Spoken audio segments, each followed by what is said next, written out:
چل دیے اور خیال کیا کہ ہم اسے نہ پکڑ سکیں گے۔ بالآخر اس نے اندھیروں میں پکارا کہ الہی تیرے سوا کوئی معبود برحق نہیں ہے، تو پاک ہے، بے شک میں ہی خطا کاروں میں سے ہوں۔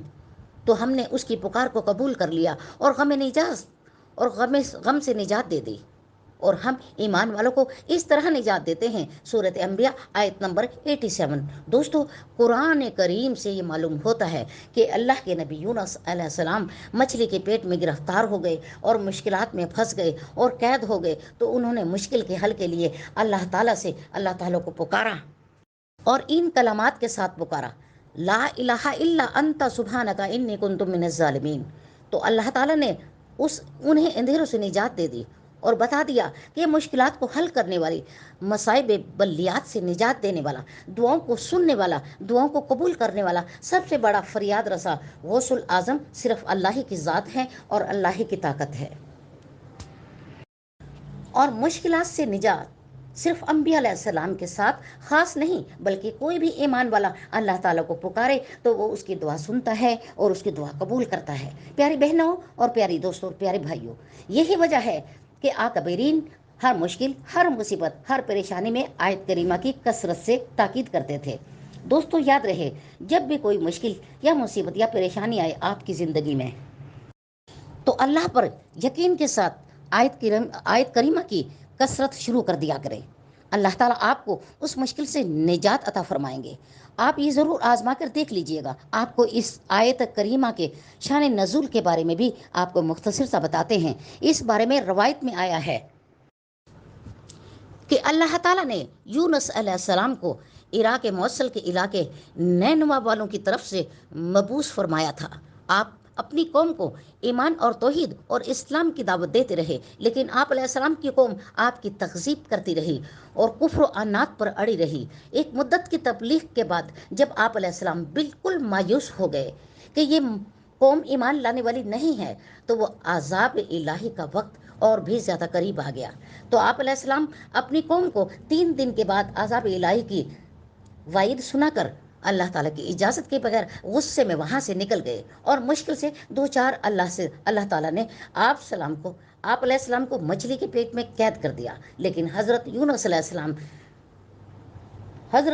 السلام کو جو ہی احساس ہوا کہ ان سے غلطی ہوئی، تو انہوں نے اپنے آپ کو ملامت کیا اور مچھلی کے پیٹ کے اندھیروں پہ قید خانے سے اللہ کو پکارا، یوں پکارا: فنادى في الظلمات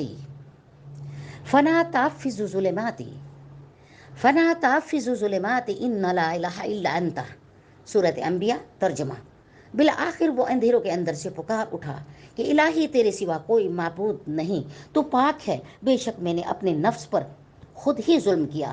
دوستو یاد رہے کہ حضرت یونس علیہ السلام نے اللہ کے قید خانے کی رہائی کے لیے توحید باری تعالیٰ ہی کا سہارا لیا اور اللہ ہی کی پاکی بیان کی، کسی ولی، کسی نبی، اللہ کے کسی برگزیدہ بندے کو نہیں پکارا، اور نہ ہی اللہ کے سوا کسی کا وسیلہ پکڑا۔ حضرت یونس علیہ السلام نے کہا: لا الہ الا انت، یعنی لا الہ الا اللہ، جو کہ کلمہ توحید ہے، اور کہا سبحانک اللہ، یعنی سبحان اللہ، جو کہ اللہ تعالیٰ کی تسبیح ہے۔ پھر کہا انی کنت من الظالمین۔ حضرت یونس علیہ السلام نے اپنی غلطی کا اقرار کیا اور اعتراف کیا ان لفظوں میں، اس طرح سے کیا: لا الہ الا انت سبحانک انی کنت من الظالمین، بے شک میں اپنے نفس پر ظلم کرنے والا ہوں۔